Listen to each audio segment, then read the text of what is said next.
வணக்கம் மகளே. இன்றைக்கி இந்த வீடியோவில் என்ன பார்க்குறோம் பார்த்தீங்கன்னா, அடிக்கடி நிறைய பேர் கால் பண்ணி கேட்குற விஷயமா ஒன்று தான் இருக்குது. நீங்கள் ஏன் சிறுவிடை இல்லைனா பெருவிடை பியூராக பண்ணுறதில்ல, இடைவெட்டு ஏன் பண்ணுறீங்க, இடைவெட்டுக்கு வந்து அந்தளவுக்கு மார்க்கெட்டிங் மூவ்மெண்ட் இருக்குது அப்படின்னு நிறைய பேர் கேட்குறாங்க. ஸோ அதற்கான பதிலாக நம்ம இந்த வீடியோ இன்றைக்கி ரெடி பண்ணியிருக்கோம். முதல்ல பார்த்திங்கன்னா, நம்ம ஏன் இந்த சிறுவிடை அப்புறம் அந்த பெருவிடை பியூராக பண்ணல அப்படிங்கிறது காரணம் என்னென்னு பார்த்திங்கன்னா, நம்மளோட ஃபார்முடைய மெயின் நோக்கமே வந்து கோழி குஞ்சு பிஸ்னஸ் எதுவும் பண்ணுறதா இல்லை. ஃபஸ்ட்டு மோட்டிவ் அப்படின்னு பார்த்திங்கன்னா, நம்ம வந்து கறிக்கு கொடுக்குறது நம்மளோட ஃபஸ்ட்டு மோட்டிவ். ஸோ நமக்கு வந்து இப்போதைக்கு பார்த்திங்கன்னா கறிக்கு அப்படிங்கிறப்ப வந்து யாருமே பியூர் பிரீடு தான் வேணும் அப்படின்னு சொல்கிறதில்ல. நாட்டுக்கோழி தான் வேணும் அப்படின்னு சொல்கிறாங்க தவிர, எனக்கு பியூர் சிறுவிடை இல்லை பியூர் பெருவிடை இப்படி தான் வேணும்னு யாரும் சொல்கிறதில்ல. ஸோ அதுதான் முதல் காரணம் நம்ம இடைவெளி சூஸ் பண்ணது. ரெண்டாவது பார்த்திங்கன்னா, சிறுவிடை கோழிகள் அப்படின்னு பார்த்திங்கன்னா கிட்டத்தட்ட உங்களுக்கு 6 மாதம் ஆனால் அந்த சேவல் அப்படிங்கிறது வந்து 1.25 to 1.5 கிலோ அதிகபட்சம் இந்த அளவுக்கு தான் எடை வரும். நமக்கு அதை தாண்டி அந்தளவுக்கு எடை க்ரோத் ஆகாது. பெருவிடை அப்படின்னு பார்த்திங்கன்னா அது இடைவெட்டோட கொஞ்சம் நல்லா க்ரோத் ஆகும். பட் ப்ராப்ளம்னு பார்த்திங்கன்னா, பெருவிடை வளர்த்தோன்னா கிட்டத்தட்ட நம்ம ஒரு 8 to 10 மாதம் 12 மாதம் வச்சுருந்தா தான் நம்மளுக்கு நல்ல லாபமாக இருக்கும். அதே மாதிரி அந்த ஷைனிங் நம்மளுக்கு டக்குன்னு கிடைக்காது. பெருவிடை பொறுத்த வரைக்கும் நம்ம ஒரு 8 மாதம் கம்ப்ளீட் ஆகிறப்ப தான் ஒரு அந்த லுக்கோ அந்த ஷைனிங் எல்லாமே கிடைக்கும்.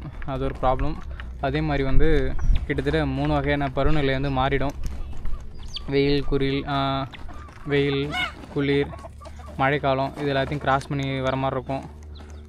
அதே மாதிரி ஏதாவது இழப்பு ஏற்பட்டாலுமே நம்ம திரும்பி ரெக்கவர் ஆகிறதுக்கு ரொம்ப நாள் ஆகும். ஏன்னா பெருவிடை பொறுத்த வரைக்கும் நம்ம டக்குன்னு கோழி குஞ்சு ரெடி பண்ணி அது டக்குன்னு இது பண்ண முடியாது. கோழிகளை அப்போ நம்ம மாற்ற முடியாது டக்குன்னு. அது ஒரு ப்ராப்ளம் இருக்குது அதில். ஸோ அதுக்காக நம்ம பெருவிடை பக்கமும் போகிறதில்ல. அதெல்லாம் பார்த்திங்கன்னா நம்ம பக்கம் வந்து பெருவிடை கோழிகளுக்கு வந்து அந்த அளவுக்கு மார்க்கெட்லேருந்து மூவ்மெண்ட் இல்லை. கறி சாப்பிட்றத பொறுத்த வரைக்கும் விளையாட்டு அதில் மூவ்மெண்ட் இருக்குது. கறின்னு பொறுத்த வரைக்கும் அதில் ஒன்றும் அந்தளவுக்கு மூவ்மெண்ட் இல்லை நம்ம ஏரியா பொறுத்த வரைக்கும். ஸோ அதுக்காக தான் நம்ம வந்து அது பண்ணுறதில்ல. இடைவெட்டு அப்படிங்கிறத பார்த்திங்கன்னா ஃபுல் அண்ட் ஃபுல் கறி தான். அதை நம்ம வந்து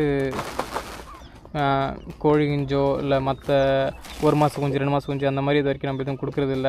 நம்மளுக்கு வந்து கறியிலே ஃபுல்லாக முடிஞ்சிடுது எல்லாமே. நம்ம கிட்டத்தட்ட இந்த இடைவெட்டு கோழிகளை வந்து 4 மாதத்துலேயும் விற்க ஆரம்பிக்கிறோம். நமக்கு பார்த்திங்கன்னா பெரும்பாலான கோழி சேவல்கள் பார்த்திங்கன்னா இடைவெட்டில் வந்து 4 மாதத்துலேயே நம்மளுக்கு 1 கிலோ 4.5 மாதம் அதிகபட்சம் நம்மளுக்கு 1 கிலோ ரீச் ஆகிடும். கிட்டத்தட்ட 6 மாதம் கம்ப்ளீட் ஆகிறோம்னு பார்த்திங்கன்னா பெரும்பாலான சேவல் பார்த்திங்கன்னா உங்களுக்கு 2 கிலோ ரீச் ஆகிடும் 6 மாதத்தில். ஒரு 6.5 மாதத்தில் வந்து உங்களுக்கு 2.5 கிலோ அந்த மாதிரி வந்துடும். ஸோ நீங்கள் இப்போ கொடுக்க போகிறோன்னு பார்த்தீங்கன்னா கிலோ 400 அப்படிங்கிறப்ப வந்து அது ஒரு 2.5 கிலோ அப்படின்னு பார்த்தா உங்களுக்கு 1000 ரூபா வரும்.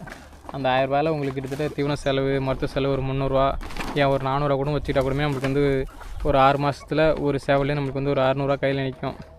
ஸோ இதுதான் மெயின் காரணம். இது வந்து நம்ம சிறுவடை கூட கம்பேர் பண்ணுறது வந்து நம்மளுக்கு டபுளாக இருக்கும் லாபம். சிறுவடையும் அதே ஒரு 1.5 கிலோ வரும்னு வச்சிங்களேன். ஒரு 6 மாதம் முடிஞ்சு கிலோ 400 அப்படிங்கிறப்ப வந்து நம்மளுக்கு ஒரு 600 கிடைக்கும். அந்த 600 நம்மளுக்கு 300 போச்சுன்னு பார்த்தீங்கன்னா தீவன செலவு மருத்துவ பண்ணாலும் நம்மளுக்கு ஒரு 300 தான் கையில் நிற்கும். இப்போ நம்ம இடைவெட்டு வளர்த்தோன்னு பார்த்தீங்கன்னா அதே நம்மளுக்கு டபுளாக கையில் நிற்கிது. அதே மாதிரி நிறைய பேர் இடைவெட்டு மார்க்கெட்டில் வந்து நல்லா மூவ்மெண்ட் இருக்குது அப்படின்னு கேட்குறாங்க. பெரும்பாலும் இந்த கறி சாப்பிட்ற மக்கள் அப்படின்னு பார்த்திங்கன்னா வந்து பியூர் பிரீடு தான் வேணும் அப்படின்னு நான் கேட்குறதில்ல. அதே மாதிரி நம்ம பியூர் பிரீடாக இப்போ சிறுவிடையை நான் பியூர் பிரீடாக பண்ணி கறிக்கு சேல் பண்ண போகிறோன்னு பார்த்துக்கிட்டாலும் சிறுவிடை பெட்டை கோழிகள்லாம் வந்து 950 ஒரு 100 இதுக்குள்ளே தான் இருக்கும்.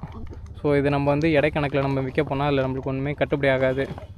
அதே மாதிரி நம்ம வர கஸ்டமர்ட்டையும் வந்து பீஸ் 450 500 அது மாதிரி கொடுத்தோன்னா அவங்களுக்கும் அது திருப்திகரமாக இருக்காது. அவங்களும் வந்து வாங்குறது யோசிப்பாங்க. ஏன்னா அவங்களுக்கு தேவை வந்து கறி தான் தவிர பியூர் பிரீடு இப்படிலாம் யாரும் கேட்குறதில்ல. நம்மள்ட்ட வரைக்கும் அந்த யாரும் கேட்டதில்லை. ஸோ அது முக்கிய காரணம் நம்ம இடைவெட்டு பண்ணுறது. இடைவெட்டு பெட்டை கோழிகள் வந்து 6 மாதத்தில் வந்து நம்மளுக்கு 1.5 கிலோலாம் கண்டிப்பாக வந்துடும். சேவலுங்கிறப்ப வந்து கண்டிப்பாக 2 கிலோ 2.25 கூட வருது. 6 மாதத்தில் கண்டிப்பாக 2.5 கிலோ வந்துடும். இந்த அங்கே நிற்கிற சேவல் பார்த்திங்கன்னா இடைவெட்டு சேவல் தான். இதோட எடைன்னு பார்த்திங்கன்னா கிட்டத்தட்ட 2.5 கிலோ 6.5 மாதம் ஆகுது. இது பாருங்கள், இடைவெட்டல் சேவல்கள்னு வந்து ரொம்ப சிறுவிடையை விட கொஞ்சம் பெருசாகவும் உயரம் வந்து கொஞ்சம் அதிகமாகவும் பெருவிடை சேவலோட கொஞ்சம் கம்மியாகவும் இருக்கும். அவ்வளோதான், வேறு ஒன்றும் பெரிய வித்தியாசம்லாம் கிடையாது. கறி டேஸ்ட்டு முட்டையோட டேஸ்ட்டு எல்லாமே சிறுவிடை பெருவிடை இதெல்லாம் மிக்ஸ் ஆன மாதிரி தான் இருக்கும் தவிர ஒன்றும் பெரிய வித்தியாசம்லாம் ஒன்றும் இருக்காது. கறி நல்லா சுவையாக தான் இருக்கும். இதுதான் நம்ம இடைவெட்டு பண்ணுறதுக்கான மெயின் காரணம். ஸோ இந்த வீடியோ பார்க்குறவங்களுக்கு ஏதாவது சந்தேகம் இருந்தாலோ இடைவெளி கோழிகளை பற்றி கண்டிப்பாக கமெண்ட் பண்ணுங்கள். நான் என்னோடய பதிலுக்கு பதிவு பண்ணுறேன். நம்ம வீடியோ புதுசாக பார்க்குறோம். நம்ம வீடியோவில் லைக் பண்ணி சப்ஸ்கிரைப் பண்ணி உங்கள் ஃப்ரெண்டுக்கு ஷேர் பண்ணுங்கள். நல்லா சப்போர்ட் பண்ணுங்கள். நன்றி, வணக்கம்.